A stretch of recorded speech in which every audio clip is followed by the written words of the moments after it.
할렐루야! 주님은 내 삶의 주인이십니다.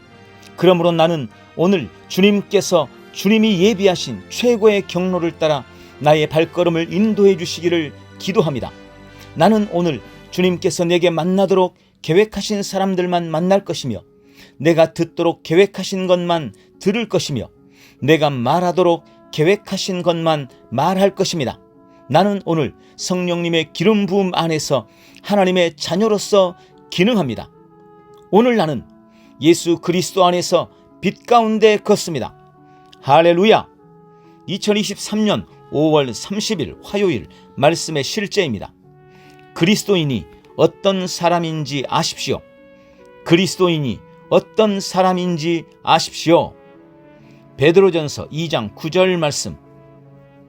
그러나 너희는 택하신 족속이요 왕같은 제사장들이요 거룩한 나라요 그의 소유가 된 백성이니.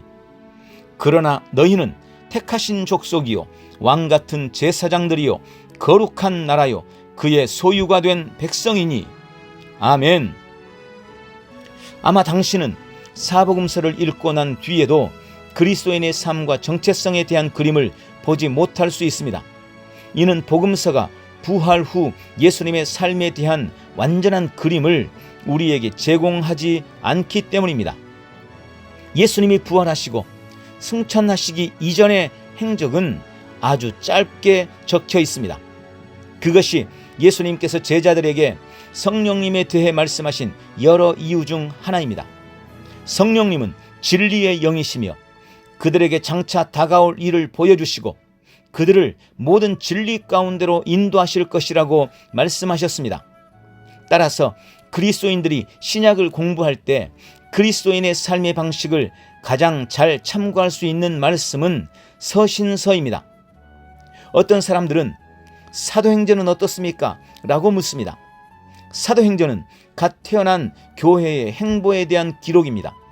사도행전의 교회는 이제 막 믿음 안에서 시작했기 때문에 그리스도인의 삶을 나타낸 가장 최고의 예시가 아닐 수도 있습니다.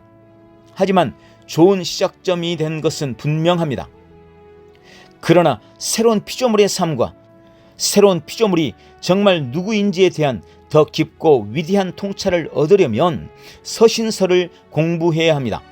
예를 들어 바울이 로마 교회에 보낸 편지인 로마서는 그리스도의 최고 권위와 그리스도 안에 있는 믿음이 구원의 근원임을 설명하는 교리를 특별하게 풀어냈습니다.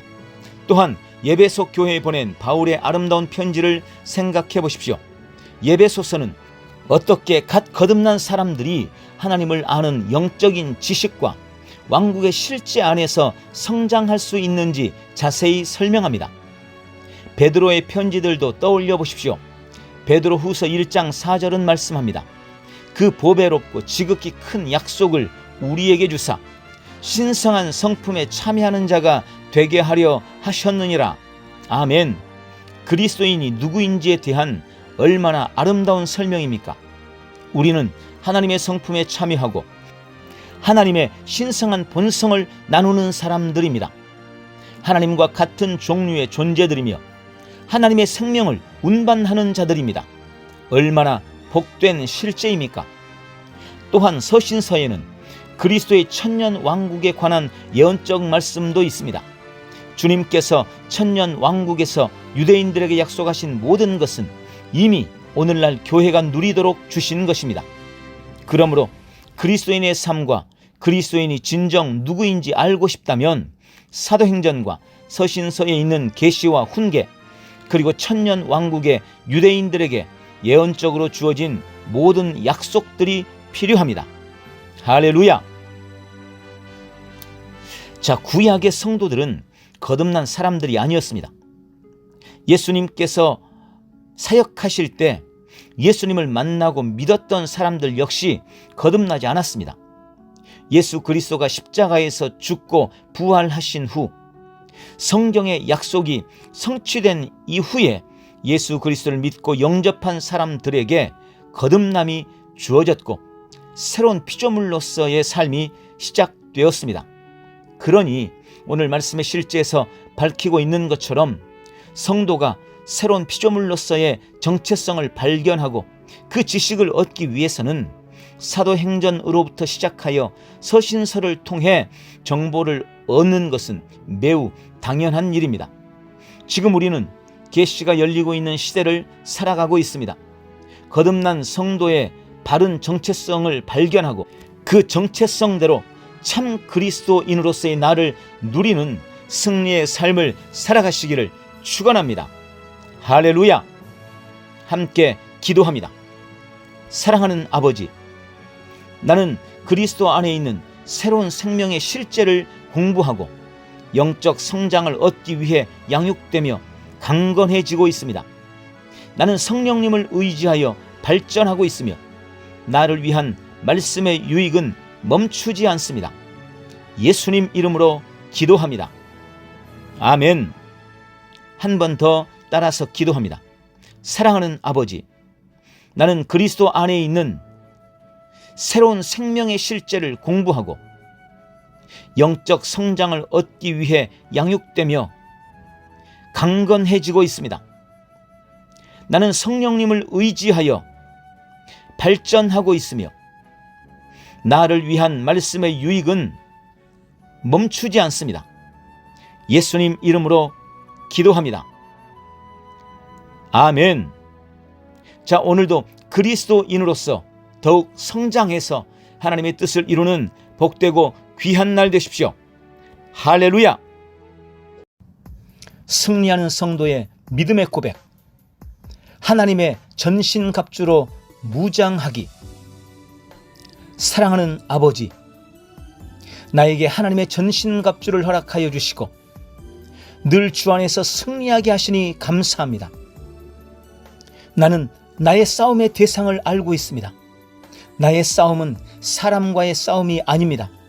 통치자들과 권세들과 이 어둠의 세상 주관자들과 하늘에 있는 악한 영들과의 싸움입니다. 그러므로 나는 모든 싸움의 배후인 마귀의 관계를 능히 대적하기 위해 하나님의 전신갑주로 무장합니다. 나는 내 삶에 찾아오는 악한 날을 능히 버텨내고 내게 주신 사명을 다한 후에 굳게 서기 위해 하나님이 주신 전신갑주로 무장합니다. 나는 진리로 허리띠를 맵니다. 하나님의 말씀은 진리이며 나를 지키는 강력한 힘입니다. 나는 진리의 말씀을 매일 묵상하며 말씀으로 나를 훈련하고 다스립니다. 나는 진리 안에 있으므로 사탄의 거짓말을 이기고 결코 흔들리지 않습니다. 주님, 나는 의의 호심경을 착용했습니다. 나는 의롭습니다. 나는 의 안에서 다시 태어났습니다.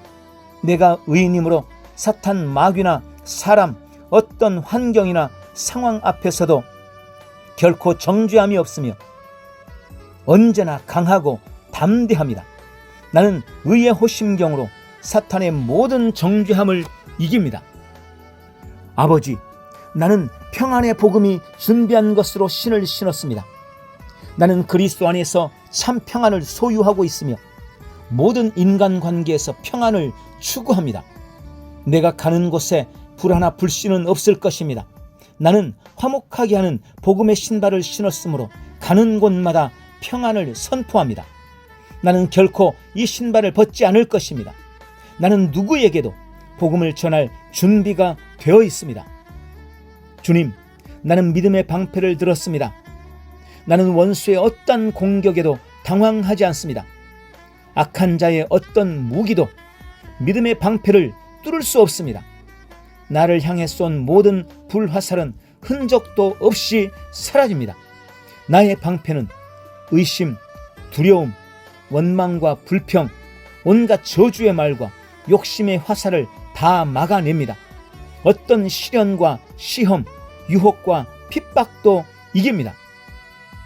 아버지, 나는 구원의 투구를 썼습니다. 나는 그리스도 안에서 새로운 피조물입니다. 영생이 나의 것입니다. 천국이 나의 것입니다. 나는 그리스도 예수 안에서 거듭난 하나님의 자녀입니다. 나는 성령의 검, 곧 하나님의 말씀을 가졌습니다. 하나님의 말씀을 말할 때 나는 사탄과 세상을 이깁니다. 성령님은 내 안에 있는 말씀으로 원수를 굴복시키고 나에게 승리를 주십니다. 내 안에 계신 분이 세상에 있는 자보다 더 크십니다. 아버지, 내게 강력한 무기를 주셔서 감사합니다. 나는 모든 종류의 기도와 간구로 어느 때나 어떤 경우에나 항상 성령 안에서 기도할 것입니다. 나는 모든 성도를 위하여 중보하며 분명한 목적과 인내심을 가지고 깨어 있을 것입니다.